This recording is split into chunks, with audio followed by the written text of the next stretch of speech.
But let's consider those steps that I mentioned at the beginning. So coming back, accessing data, which is what we want to do. We want to have more stuff, we want to look at it, but also really we want to be the first to have ever seen this stuff. And that's quite difficult because a lot of the material in libraries and archives has been poured over for decades. There are obviously collections which haven't been digitized, and that is something we're interested in, but you know, we're quite interested in that. And one of the projects I've been working on, crowdsourcing, is where we're trying to unearth new material which was held by the public, not by the heritage centres, and that's getting quite a few researchers excited. Some, as I said, don't particularly worry where it comes from, I should say. And I think there is this Google search mentality which dominates, particularly younger researchers, which is unfortunate. You can see where it comes from. It does provide you with speedy access to things, but really, are they going back and really searching the provenance of stuff? I don't know.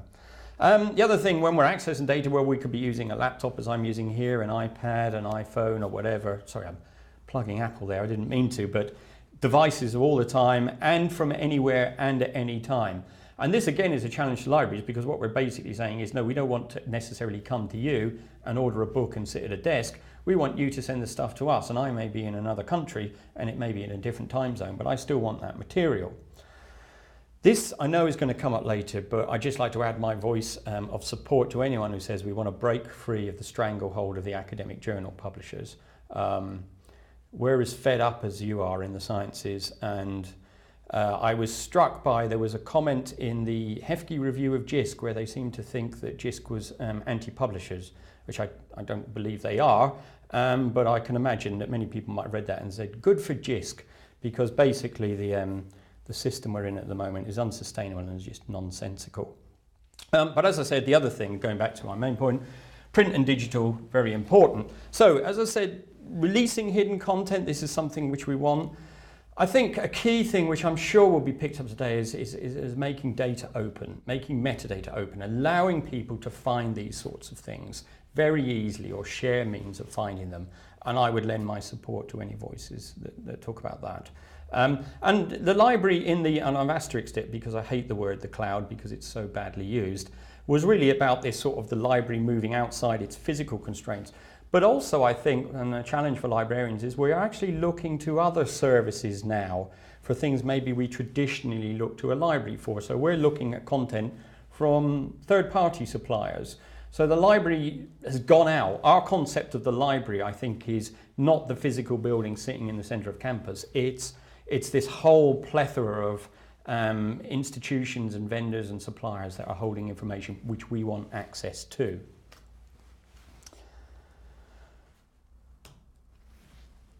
When it comes to analysing data, I mean, we have to be realistic. You know, not all research in the humanities lends itself to computational analysis. There are some times which there is nothing better than a pair of eyes and a brain and a pen just trying to work through this stuff. But I would have to say most does, or it's in nearly every aspect of research, there is some part that could be supplemented or enhanced by the use of an IT tool in some ways. But, you know, as I've already said, and sometimes these tools are just simply inadequate or are too complicated. They're designed by people who really aren't researchers. They're designed by people who are interested in technology. So again, you know, what do we need to analyse the data? We need the data to start, so I'm waving the flag, as everyone will do, for openness of data. I think what we really want, and I'm seeing this now appearing with things like Mendeley, but with another package like Colvitz, is where the tools are emerging from the researchers because they're targeting things that researchers actually want to do that are really important to them. They're not coming up and saying, this is fun, this is technically interesting, now try and see if you can use it, see if this is a solution to a problem you face. And so the areas of interest maybe that would sort of engage a learning technologist isn't necessarily the problem that the researcher is facing. And to a certain degree, the areas of interest which librarians are fascinated by are not necessarily the things which researchers might put top of their list or in terms of problems that need solving. A lot of material here, but just on presentation and safeguarding and building knowledge, the final couple of steps I mentioned about a researcher. We are used to working with mixed media, so we're quite used to working with audio and video, and we need to be able to present that back. If our argument is relying on a video clip, we should have a tool that readily allows us to disseminate our thesis with that piece of video, that data involved. We're now talking to a wider audience. I've thrown in YouTube and iTunes U, but it just by way of an example, we have a researcher here at Oxford who podcasted a bit about her research and teaching to a certain degree, and it went global on iTunes U, and she was getting 10 to 15,000 downloads of her material a week. That is on a scale which we could never have imagined 10 years ago. And that also comes with a cost, because if we're talking to that many people, that wide an audience, we have to tailor our message accordingly. I think it's true to say that we as a department, and indeed many universities, we're just not quite there yet in knowing how to preserve digital material. So the decision by the Arts and Humanities Research Council to stop funding of the AHDS, the Arts and Humanities Data Searches, because universities were ready to now retain this stuff, was slightly ahead of the time, I think would be the polite way of saying it. Another problem we face, and I'm sure this may be the case in other disciplines, is that one of the problems that we have with safeguarding material is because our funding is project-based, and when the project stops, we're not very good at sort of building an exit strategy or how we're going to sort of preserve that material afterwards. Websites, web archives, research archives need maintaining. A book, you've produced it, it goes in a library, and as long as it's not on acid-based paper, you're pretty good chance that it's going to be around without you having to do much for it. Librarian will create it, of course, for decades to come, but that's not the case with digital projects. I think there is a danger, though, now that we are moving towards institutional repositories, that stuff will go into them, and then you may be able to find it in your institution, but people coming from other institutions may not find it that easy. So again, this is opening up. We've got to open up these archives and open up our data. And I think the other thing which we're gradually, painfully becoming aware of is that we may make our point and we may present our data, but the research grows. I said at the beginning that that there's a lifetime of research and we never really finish it. But what we're also experiencing now is that other people may be able to contribute to that research or contribute data, which then may make us rethink our research. But it's a growing process and we have to facilitate that.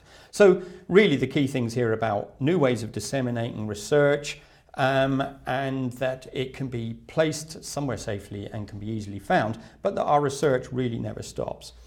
So what can we do, just to sort of draw this to a conclusion? First of all, training. I mean, going back to my experience in the 80s, I was lucky to be part of a very visionary department and university which wanted to train graduates in the 80s, in the humanities, on using IT.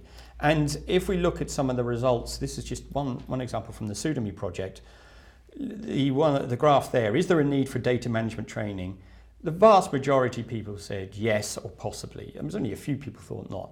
There was a real need there saying, we don't know how to manage our data. We're assembling all this stuff. How do we manage it so that it's sustained in the future? So if we're looking for things that training could instantly cover, there's the obvious example.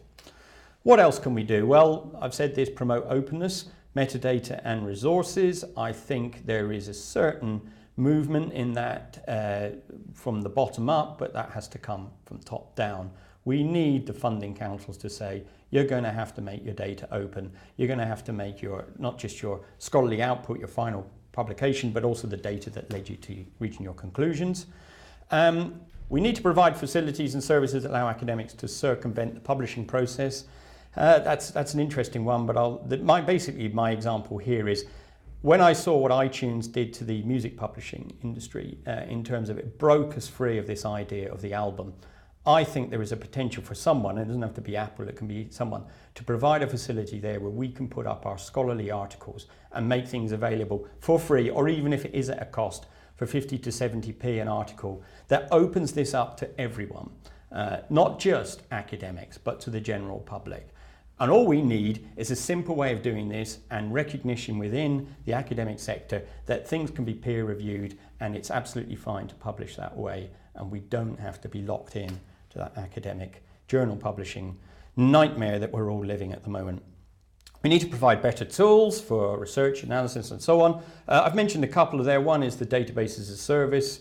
which came out of Pseudomy and is a sort of shared service we hope to be offering, where an academic can just go to a shared bit of infrastructure and fire up a database and use it. And they're benefiting from all the costs and so on that one would associate with shared service, but also from the fact that that might curate the data.